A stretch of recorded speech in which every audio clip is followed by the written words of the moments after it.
নমস্কার। ঠাকুরমা স্বামীজির সকল ভক্তকে জানাই সকলের মা শ্রী মা সারদা চ্যানেলে সুস্বাগতম। আজ পড়ব শ্রী শ্রী মায়ের কথা। শ্রী শ্রী মায়ের সান্নিধ্যে যে সমস্ত গৃহস্থ ও সন্ন্যাসী ভক্তরা এসেছিলেন ও মায়ের পদপ্রান্তে উপস্থিত থেকে তার মুখ নিঃসৃত অমৃতময়ী বাণী ও উপদেশ শ্রবণ করার মহা সৌভাগ্য অর্জন করে যারা ধন্য হয়েছিলেন, তাদের মধ্যেই তার কয়েকজন সন্ন্যাসী ও গৃহী সন্তান সেগুলি লিপিবদ্ধ করে রাখতেন। তো সেখান থেকেই আজ পড়ব সরজুবালা দেবীর স্মৃতিতে শ্রী শ্রী মায়ের কথা। আসুন শ্রী শ্রী মায়ের প্রণাম মন্ত্রটি আগে পড়ে নিই। যথাগ্নি দাহিকা শক্তি রামকৃষ্ণে স্থিতা হিয়া সর্ববিদ্যাং স্বরূপাম তাম সারদাম প্রণমাম্যহম। 17ই চৈত্র 1326 বঙ্গাব্দ। 5-6 দিন পরে গেছি, সন্ধ্যারতি হচ্ছিল। শ্রী শ্রী মা খাটের ওপর শুয়েছিলেন। নিকটে গিয়ে দাঁড়াতে উঠে বসলেন। প্রণাম করে আদেশ মতো বসলুম। ঘরে সরলা, নলিনী ও বউ আছেন। বউ ও নলিনী জপ করছেন। কিছু সন্দেশ নিয়ে গেছিলুম। আরতি শেষ হলে মা বিলাস মহারাজকে তা ভোগ দিতে বললেন। তিনি জিজ্ঞাসা করলেন, পরে দিলে হবে না? মা বললেন, না, এখনই দাও। তিনি আদেশ পালন করলেন। তিনি সিদ্ধেশ্বরী কালী দর্শনে গিয়েছিলেন, প্রসাদ এনেছেন। ওই কথা বলে দেবী প্রসাদ একটু মাকে দিয়ে আমাদের সকলকেও কিছু কিছু দিলেন। মা সরলা, নলিনী প্রভৃতিকে পূর্বোক্ত প্রসাদ নিয়ে জল খেতে বললেন এবং আমাকেও দিতে বললেন। শেষে কে কেমন আছে জিজ্ঞাসা করে বললেন, আজ 2 দিন জ্বর হয়নি, একটু ভালোই আছি মা।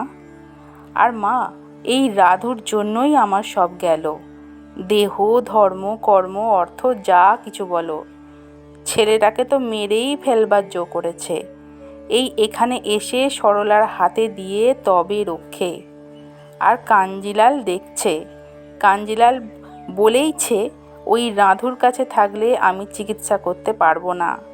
ঠাকুরের যে কি ইচ্ছে, ওকে আবার ছেলে দেওয়া কেন বলো? যে নিজের দেহেই যত্ন জানে না, আবার তো এক নতুন রোগ এসে বসেছে। এ কি হলো মা? যা হোক গে, আমি আর ওদের নিয়ে পারিনে। বাড়িতে কি অত্যাচারী করত, আমাকে কি ওরা গ্রাহ্য করত? এমন সময় খবর এলো ডাক্তার কাঞ্জিলাল এসেছেন। আমরা পাশের ঘরে গেলুম। ডাক্তারবাবু মাকে দেখছেন। এমন সময় রাধু এসে বললে, আমার হাতটা দেখো তো, নিচে লোহার থামে লেগে ফুলে গেছে, ছড়ে গিয়ে জায়গায় জায়গায় রক্ত বেরিয়েছে। বউ তার ওপর একটা ময়লার ন্যাকড়া রেড্ডির তেলে ভিজিয়ে বেঁধে দিয়েছিল। ডাক্তারবাবু বললেন, শিগগির খুলে ফেলো, সাবান দিয়ে ধুয়ে দাও। অমন ন্যাকড়া দিয়ে বাঁধতে হয়? এখনই বিষিয়ে উঠবে। কলকাতার হাওয়ার সঙ্গে বিষ চলে। এই বলে তিনি উঠে গেলেন। মা তখন দুঃখ করছেন, আহা, বাছার আমার কতই লেগেছে, মরে যায়। আহা, ও জনম দুঃখী আমার, শরীরে কি আর আছে? আহা, কাঞ্জিলালকে একটু ওষুধ দিতে বলো, ভালো করে দাও গো। একে একে ঠাকুরঘর থেকে সকলে উঠে গেলেন। কিছুক্ষণ পরে বউ এসে বললেন, ভালো করে ধুয়ে দেয়া হয়েছে। পরে মা শুয়ে বললেন, পায়ে হাত বুলিয়ে দাও মা। পায়ে হাত বুলিয়ে দিতে দিতে বললুম, মা, একটি কথা বলতে চাই, আপনার কোনো অসুবিধা হবে না তো? মা বললেন, না না, বলো না, কি? আমি বললুম, তারপর এখানে ঘটনাটি উজ্জ্ব আছে, নিশ্চয়ই কোনো গুপ্ত আধ্যাত্মিক ব্যাপার, যেটা আর কি আমাদের সকলের সঙ্গে শেয়ার করেননি। তারপরে মা কি বললেন সেটা আমি আবার পড়ছি। শুনে মা বললেন, আহা, সে কি আনন্দ! সে আনন্দ আর রোজ হয় মা? সব সত্যি, সব সত্যি, কিচ্ছু মিথ্যা নয়। মা, উনিই সব, উনিই প্রকৃতি, উনিই পুরুষ, ওং হতেই সব হবে। আমি বললাম, মা, একদিন এক মনে মন্ত্র জপ করবার পরে দেখি অনেক সময় কেটে গেছে, আর যেসব করতে বলেছেন সেসব কিছুই করা হয়নি। তখন তাড়াতাড়ি সেই সব সেরে উঠে পড়তে হয়, কারণ সংসারের কাজে ত্রুটি হলে তো আবার চলবে না। এতে কি অপরাধ হয় মা? মা বলছেন, না না, এতে কোনো অপরাধ হয় না। আমি বললাম, একজন বললে কোনো কোনো দিন গভীর রাত্রে ধ্যানে একটা ধ্বনি শুনতে পাই। বেশিরভাগই শুনি যেন শরীরের ডান দিক হতে উঠছে, কখনো বাঁ দিক হতেও হচ্ছে শুনি। মানে মন একটু নাবলে তারপর দেখি বাঁ দিক থেকে হচ্ছে, এটাই বলছেন উনি। মা বলছেন, একটু চিন্তা করে মা বলছেন, হ্যাঁ, ডান দিক হতেই হয়, বাঁ দিক দেহভাবের। কুলকুণ্ডলিনী জাগ্রতা হলে এইসব অনুভব হয়। ডান দিক হতে যেটি হয় এই ঠিক, শেষে মনই গুরু হয়। মন স্থির করে 2 মিনিট ডাকতে পারাও ভালো।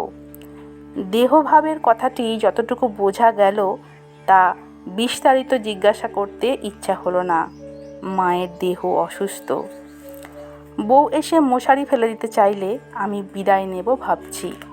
মা অমনি মাথাটি বালিশ হতে তুলে বললেন, এই নাও গো, আমি মাথা তুলছি।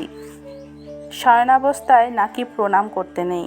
প্রণাম করতেই বললেন, এসো মা, আবার এসো, একটু বেলাবেলি এসো, কাজকর্ম সারা হয়ে ওঠে না বুঝি?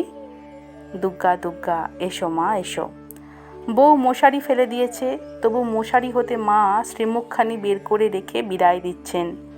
ঘরের বাইরে বারান্দায় এসেছি, তখনও শুনছি মা করুণাপ্লুত স্বরে বলছেন, দুগ্গা দুগ্গা। কি অসীম ভালোবাসা! যতক্ষণ কাছে থাকা যায় সংসারের শোক তাপ সব ভুল হয়ে যায়।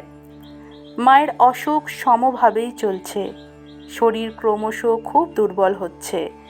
সেদিন বিকেলবেলা গেছি, মা উঠে কলঘরে যাবেন, বলছেন, হাতখানা দাও তো মা, ধরে উঠি। প্রায় জ্বর হয়, শরীর নিতান্ত দুর্বল। মা কষ্টে উঠলেন, উঠে এসে বলছেন, এই দেখো গো, দোরগোড়ায় কে একগাছি লাঠি রেখে গেছে। কদিন থেকেই ভাবছি একগাছি লাঠি পাই তো ভর দিয়ে একটু যেতে আসতে পারি। তা দেখো, ঠাকুর ঠিক এনে জুগিয়ে রেখে দিয়েছেন। হাতে করে তুলে লাঠিগাছা দেখালেন। হাসতে হাসতে বলছেন, জিজ্ঞাসা করলুম, কে লাঠি ফেলে গেছো গো? তা কেউ বলতে পারলে না। আর একদিন গিয়ে শুনি মায়ের এত কষ্ট দেখে মায়ের সাধু ছেলেরা বলছেন, এবার মা ভালো হয়ে উঠলে আর কাউকে দীক্ষা দিতে দেব না। যত লোকের পাপ ভোগ নিয়ে আপনার কষ্ট হচ্ছে। মা শুনে মৃদু মৃদু হাসলেন আর বললেন, কেন গো, ঠাকুর কি এবার খালি রসগোল্লা খেতেই এসেছেন? সকলেই নিরুত্তর। হায় মা, তোমার এই করুণাপূর্ণ কথায় যে কত কথাই না ব্যক্ত করলে, মূঢ় আমরা তা কি বুঝি? এই কথায় মনে পড়ে একটি সম্ভ্রান্ত কুলমহিলা কর্মবিপাকে দুষ্প্রবৃত্তি পরায়ণা হয়ে পড়েন। তবে তার পূর্বজন্মে সুকৃতিও ছিল। তাই একদিন কোনো সাধু দৃষ্টিপথে পড়ে সদুপদেশ পেয়ে নিজের দুষ্কৃতি ও ভ্রম বুঝতে পেরে বিশেষ অনুতপ্তা হন এবং সেই সাধুর উপদেশে একদিন বাগবাজারের বাটিতে শ্রী শ্রী মায়ের চরণ প্রান্তে এসে উপস্থিত হয়েছিলেন। ঠাকুর ঘরে প্রবেশ করতে সংকুচিত হয়ে দোরগোড়ায় দাঁড়িয়ে কাঁদতে কাঁদতে তিনি নিজের সমস্ত পাপের কথা মায়ের কাছে ব্যক্ত করে বললেন, মা, আমার উপায় কি হবে? আমি আপনার কাছে এই পবিত্র মন্দিরে প্রবেশ করবার যোগ্যা নই। শ্রী শ্রী মা তখন অগ্রসর হয়ে নিজের পবিত্র বাহু দ্বারা মহিলাটির গলদেশ বেষ্টন করে ধরে সস্নেহে বললেন, এসো মা, ঘরে এসো। পাপ কি তা বুঝতে পেরেছ, অনুতপ্ত হয়েছ, এসো, আমি তোমাকে মন্ত্র দেব। ঠাকুরের পায়ে সব অর্পণ করে দাও। ভয় কি? মানুষের পাপ তাপ রোগ শোকের ভার নিজের স্কন্ধে নিয়ে তার মতন দয়াময়ী পতিত উদ্ধারিণী হাসি মুখে বলতে পারেন, কেন গো, ঠাকুর কি খালি রসগোল্লা খেতেই এসেছিলেন? নমস্কার। আজকে শ্রী শ্রী মায়ের কথা পাঠ আমরা এখানেই সমাপ্ত করছি। সকলে ভালো থাকবেন, সুস্থ থাকবেন ও আনন্দে থাকবেন। জয় ঠাকুর, জয় মা, জয় তু স্বামীজি মহারাজ। ধন্যবাদ।